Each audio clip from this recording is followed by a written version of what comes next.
It's been like 2 weeks since I worked on this thing. Um, but I'm putting this at the beginning of the video because it didn't work out. So do not do this. Do not use this method. Later, with a lot more cardboard, I'm going to do it the right way, which is basically just stacking discs of cardboard on top of each other. I'm going to have to do some math to figure out the how wide each one needs to be, and I'm going to need to save up cardboard for a while, so it's not going to be too soon. But I took the dowel rod out of it. I'll be reusing that. But yeah, so the main issues with doing it this way is one, it ended up wider this way and then it did this way because the this way and this way are the two circles interlocked, and then this way and this way are the half circles that are just glued in, and these two were the first ones I did, and they are not cut down as far as they should be to match circularly.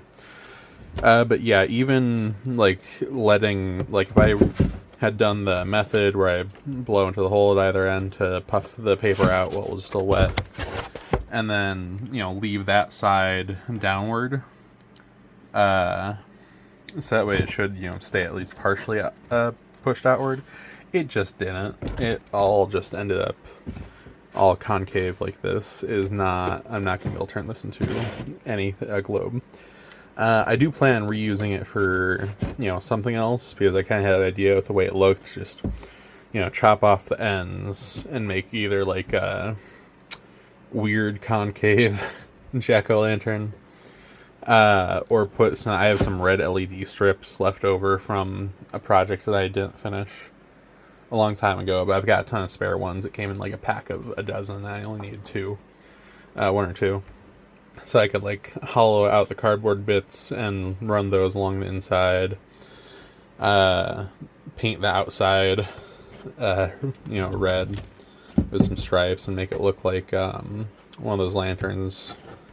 You know what I'm talking about. With the dangly bits hanging out the bottom. Now you may notice in the rest of this video, this computer is not here. Because I'm looking to run a D&D game soon, and I've been playing on Foundry a lot, which is just better than Roll20 for a lot of things. So I'm switching tabletops. And something cool about this computer that I'm running the server on, it used to be an 8-track player radio combo unit that I saw at Goodwill. I hauled it out and built a computer into. Main issues with it is that this monitor is old enough that screen burn-in is a thing, and if I just leave it on for a long time, it just ends up with streaks of color across the thing. So it's a monitor issue just due to it being old and but the circuit boards probably have a little bit of corrosion on them. But yeah, so I have Foundry running on this thing as a secondary server. It's actually hooked up through Wi-Fi, funnily enough, so I didn't have to run an extra Ethernet cable. But yeah, this does also give me more outlets on this table, which is nice. But I already have so much stuff plugged into the outlet breaker here that I actually had to run an extension cord across the ceiling over to a different breaker outlet. But yeah, so future video, probably with how much cardboard I'm gonna need, it's probably gonna be in like a year. Maybe not. We'll see. But yeah, attempt number 2 of this will eventually happen. Not that I was gonna paint the thing anytime soon anyways, because I need to actually design enough of the world to, get a reference point between the North and South Pole and all that. And of course, figure out how to paint the North and South Pole. Since, my world's on 90-degree axis tilt, so it's frozen during the winter in a tropical hellscape that's on fire in the summer. But yeah. So yeah, do not use the methods you're going to see in this video at home. They're not any good. At least not for making a globe. Hey guys, Today I started working on a project for Dungeons and Dragons, and partway through it I realized I should probably make a video on this since I want my channel to be more or less about Dungeons and Dragons for the most part, like at least half of it, but I haven't even done any of that yet. So the project is to make a globe for my D&D world that I can then plan out into a map. This is the old version. It is a styrofoam ball with paper, printer paper, that was dipped in water mixed with Elmer's glue because I didn't bother looking up how paper mache was actually supposed to work, and then painted. And this is also, first thing, it's not what my D&D world looks like anymore. Like, most of this was just stuff I made up on the spot as I was painting it. But this area was the actual playable area. That's why there are all these pencil marks with area names. Thing is, it doesn't look anything like this now. Like, this peninsula is just gone. And the desert is over here. The mountain ranges are closed up. And the mountain ranges are on pencil, so you can't even see them. There's just basically one big forest that changes tree type from one map to other, because before farming became a big thing in, civilization, most of the world was just covered in trees if it was heavily plant land. Like, fields were not the majority, they were the minority. I think. Don't quote me on that. But yeah, the cities are all moved around, and half of these jungles, like, this is not what my world is going to look like.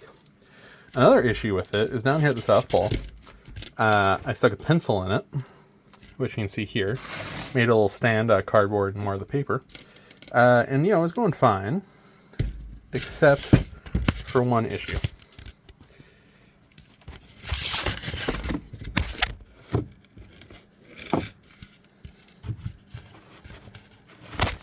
You see, every time the little globe fell or got knocked over, I dropped it, the pencil would go a bit further into the styrofoam, break its way, and eventually it wasn't even really on a stand. So I wanted to make a better one.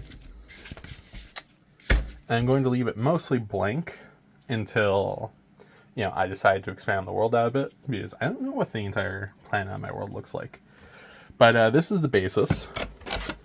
I took 2 cardboard circles that are a foot in diameter, or 30 centimeters, cut a slit out of them, stuck them together, and then made 4 half circles that are a bit shorter in the middle, just to make room for all the hot glue that's in the center. I went through probably 8 sticks of hot glue for this. Cut these little 45-degree angles here, which is just squares cut into 4 pieces across the diagonals for an extra bit of stability. And I gotta say, this is probably the easiest way to do it. Originally, I was thinking, I'll have one big sheet down the middle, and a bunch of smaller sheets interconnected to it with the slots cut out. And then I realized that's going to be really difficult as soon as I got the first one cut out. Just doing mounting them all together and gluing them and waiting for the glue to dry and all that. So then I said, well, what if I just did the 3 axes? This way, up and down, left, right, and then one through the middle like this. Realized that would be a bit difficult because, actually sliding the third piece in, it has to be 2 pieces. And then after I got the first 2 together, I was like, why don't I just make it look like a basketball? Like the lines on a basketball. And have them come to a point here and at the bottom. And those probably aren't going to be the North and South Pole, just because it'd be hard to make a mounting spot there. So it'll probably just be like here or something, where it can just easy right in, attach the paper mache directly to the pencil, sandpaper some texture into the pencil to make it stick better. Basically indestructible. Actually, I probably want something bigger than a pencil, but I got a dowel rod over there that I can cut down to size. Another thing about my world I gotta figure out, with this old one, and you can see it looks pretty normal, like just an alternate version of Earth. You got a frozen North Pole and a frozen South Pole. Now, since then, I've decided that my planet, its axis is tilted at 90 degrees. For perspective, Earth's axis is at, I think, around 23.5 degrees. So, not even, if this was the North Pole here, if this was the North Pole here, the tilt would be like this much. Like, that would be up relative to the way the planets, rotate around the sun. And that tilt is what gives, seasons, why it goes from hot to cold in different parts of the world. So my planet being on 90-degree tilt means that, on the summer solstice, assuming we're in the northern hemisphere, the North Pole would be pointing directly at the sun. And on the winter solstice in the north hemisphere, the North Pole would be pointing directly away from the sun. Now, of course, this does mean that for most of the northern hemisphere, winter is going to be like a month and a half of just constant night. And in a T&D world, that can be pretty fun because a lot of stealthy monsters come to attack in the night. But yeah. So and of course the part of my world that the players play in, the starting area anyways, it's like, I don't know if it's like halfway between the northern pole and the equator, for it being near where the tropic lines are in the real world.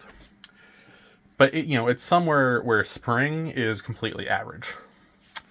If you're in the middle of spring, it'd be the same as the middle of spring on Earth. And then from there you'd get different things. Same with the center of fall. So yeah, I don't know enough about, weather and astrology to, not astronomy? Astronomy, not astrology. To know, like, how far north that should be. So I'll have to figure that out. I'm probably just going to guess and call it good, because none of my players are going to be astronomers. They're not going to know any better. But yeah, basically most of this video is just going to be me taking pictures of progress as I go, and then turning them into a slideshow. I have paper mache paste here that actually is flour water. I have no idea if it's the right consistency, but I put a bit too much water in there, and then I didn't want to add any more flour, because I'd already used, like, a sixth of the bag. So I decided not to. And of course, I don't have newspaper because it's 2026. So I'm just going to use printer paper and, call it good. This, of course, will only in shorter strips, but other than that, it shouldn't be too big of a deal, especially since this is just... I'm just trying to make a spherical canvas to paint and draw a world on. So, slight change of plans with the dowel rod. I've sharpened it. I'm pretty much going to stick it all the way through this thing. And I'll attach it with the paper mache. And I'll let you know how that works. So I thought at first that using a drill would be a bit overboard, since, it's just cardboard. But then I remembered the core is 90% hot glue. So I ended up... did have to use a drill bit, the largest one I had that was smaller than the actual dowel rod. Then it's still a bit too tight, so I held it by the strong points, where all the cordwork comes together. One side with my hand, one side with my stomach. Made sure my hand and anything else was clear of where the pointed bit was going to go, and just hammered it in. A tiny bit at a time, because it was so far away, at the other end of the dowel rod, in such a precarious and dangerous somewhat situation that I only wanted it to move like a quarter of an inch at a time. And it's stuck in there. It's not coming out without damaging cardboard. So it probably doesn't really need to be held in that much. Of course, this does mean that if I want to spin on whatever mount it has, I am going to have to make it rotate at the mount's end, which isn't going to be great for stability. But now that's through, I'm going to cut the pointed tip off. Leave just enough poking out for, to mark that's the North Pole. And then I'm going to get to paper mache.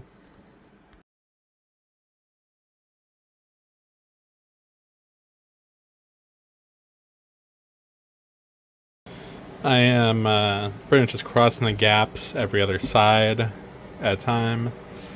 I've also went ahead and turned on the dehumidifier to try to get it dry faster. There are a few patches here that I clearly did not soak it long enough. Apparently dipping it in isn't really enough. But so far it's looking good. Still working on the base framework though. These bits are pretty much going to be the last area that's done, because I'm just going to go across it. Just... with no real rhyme or reason. Sadly, they seem to like to curve inwards, even on the bottom, where you'd think gravity would make them curve outwards.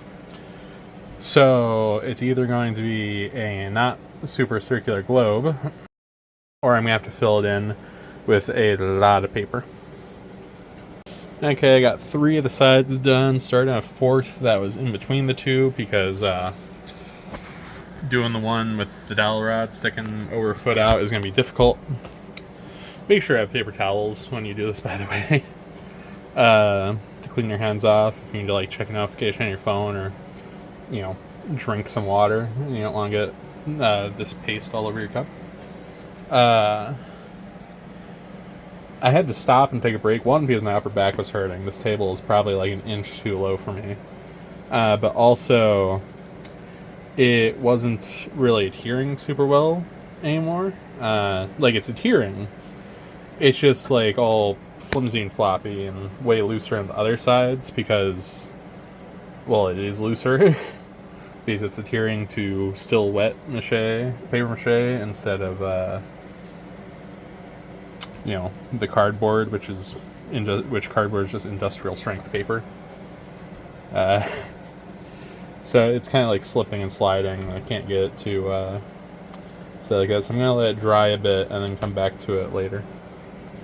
So something I figured out that is quite helpful is that because of these little support slabs that I put in between the layers, if you make it like this, go like about halfway just past the support slab, and then you blow into the little hole that's left on top, it makes it round outwards, and then you can let it dry like that, and it's going to save a lot of time later.